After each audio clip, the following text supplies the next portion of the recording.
우리가 국민 혈세로 세비 받으면서 왜 이재명 대표 변호사나 해야 할 일을 국회에서 해야 합니까? 저는 국민에 대한 배임 행위라고 생각합니다.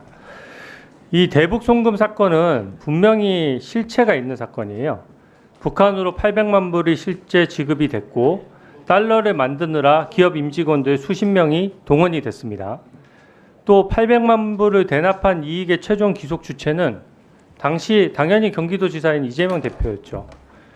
거의 100억 원에 가까운 돈을 기업에서 선뜻 지급할 때는 당연히 이재명 지사에게 생색을 내고 그 돈을 낸 것에 대한 사후에라도 혜택을 받고 싶은 것입니다. 그렇기 때문에 쌍방울 김성태 회장은 이하영 지사로부터 수차례 이재명에게 보고했다는 사실을 확인받은 것이고 또 그 과정에서 이재명 대표와 직접 통화했다라고 진술까지 하는 것이며 그렇기 때문에 그 진술이 신빙성이 높은 것이죠.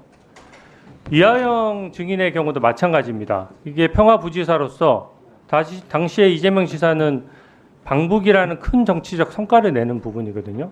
자신의 제일 큰 공이에요. 당연히 이 부분을 생색을 내야 되고 이 과정을 보고 안 한다는 것이 너무나 부자연스럽고요. 기본적으로 대북 송금과 방북은 예를 들어 방북 비용만 하더라도 북한과 협상을 할 때 최초에는 500만 불로 협상하다가 300만 불로 낮춰지거든요. 이런 협상 과정이나 액수, 방북 과정 챙길 게 얼마나 많은데 이것을 사전에 보고를 안 한다는 게 오히려 너무나 말이 안 되는 것이죠. 저는 이하영 증인이 이런 부분에 대한 설명이 궁색해지니까 이재명 당시 경기도지사가 관여됐다 이렇게 자백을 했었던 것이고 또 이하영 증인 배우자가 법정에서 고성 지르면서 난리치는 거 장면 국민들께서 다 보셨지 않습니까? 그 진술이 번복되는 과정도 적나라하게 다 지금 공개가 된 것이거든요. 그래서 이번 청문회는 이재명 대표 재판에 유리한 자료를 하나라도 한번 만들어 보겠다는 방탄 의도이고 검사들을 겁박하는 것이라고 생각합니다. 이게 물리적 사법 테러만 테러가 아닌 것이 지금 보면은 박상현 검사 가족 10년치 출입 기록을 달라고 하고 판사였던 배우자의 사건 기록까지 달라고 합니다. 이게 망신주기용 탄핵이고 물리적인 테러는 무슨 차이가 있습니까? 저는 사법 테러라고 생각합니다. 그와 관련해서 이하영 증인에게 물을게요.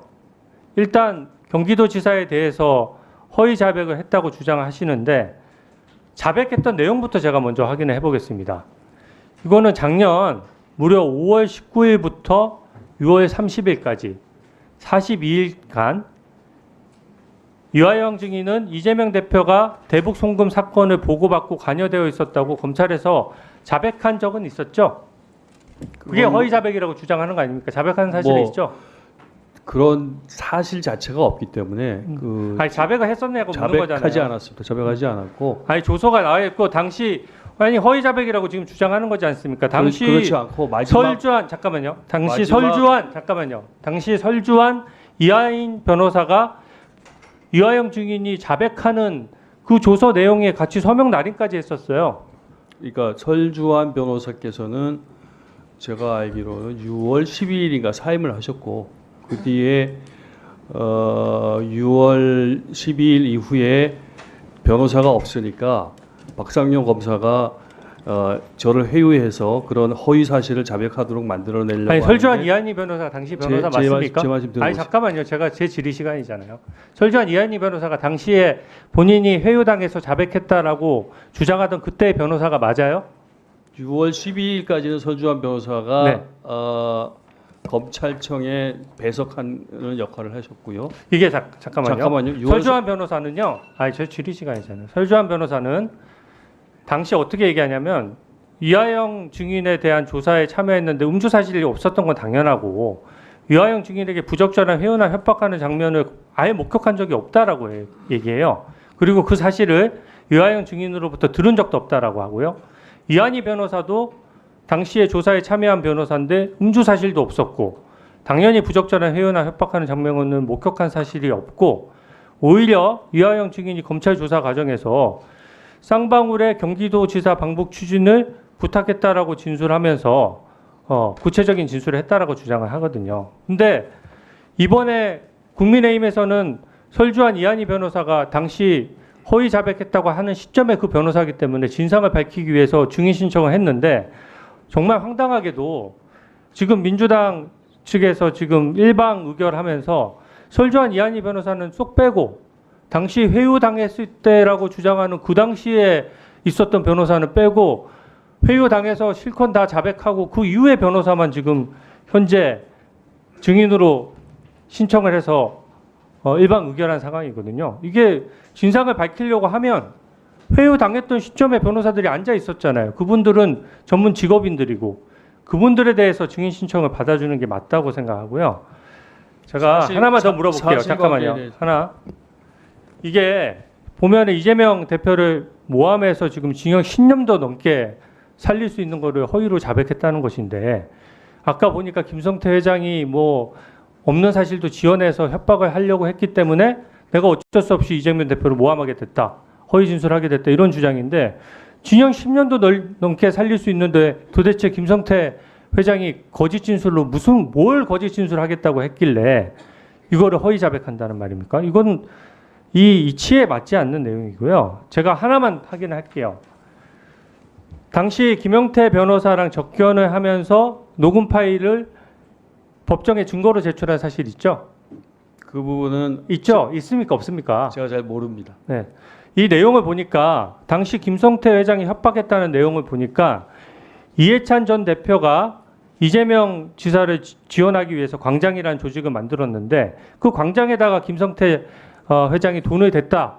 이런 부분을 얘기하면서 증인을 협박했다라고 주장하고 있어요. 그런 협박 받은 사실 있습니까? 그런 협박 내용은 없습니다. 그런 게 아니고 그런 내용이 그런 내용이 김영태 변호사랑 대화 내용 사이에 녹취가 돼 있어요. 그런 협박을 받았다라고 그러니까 증인의 육성 목소리로 녹음이 돼 있습니다. 답변 드릴까요? 그런 사실 없습니까? 그런 사실 없습니다.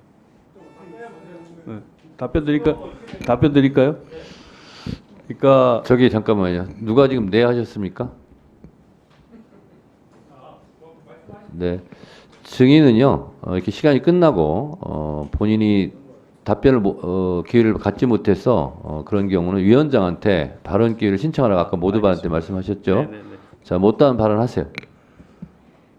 그러니까 그 말씀은 김성태 씨가 여러 가지 저를 압박하면서 압박의 카드로 굉장히 황당하고 허구적인 여러 가지 얘기들을 많이 하면서 저한테 이런 얘기들을 자기가 마구 해가지고 나를 힘들게 할 테니까. 저기 주진 의원님은 발언 시간 끝났고요. 유상범 간사님은 발언 자격이 아예 없습니다. 위원장이 진행 중이니까요. 조용히 좀 해주세요. 자, 그래서 그런 하세요. 그런 것들에 대해서 제가 그런 부분들에 대한 김성태 씨의 그런 허구적인 진술에 대해서 검찰이 계속 그런 걸 유도하고 있기 때문에 그런 상황을 방어해야 된다. 그런 측면에 대해서 제가 변호사님하고 만났을 때 특히 김영태 변호사님한테 말씀드렸었던 기억이 납니다. 네. 다음은 오전 마지막으로 박균택 의원님.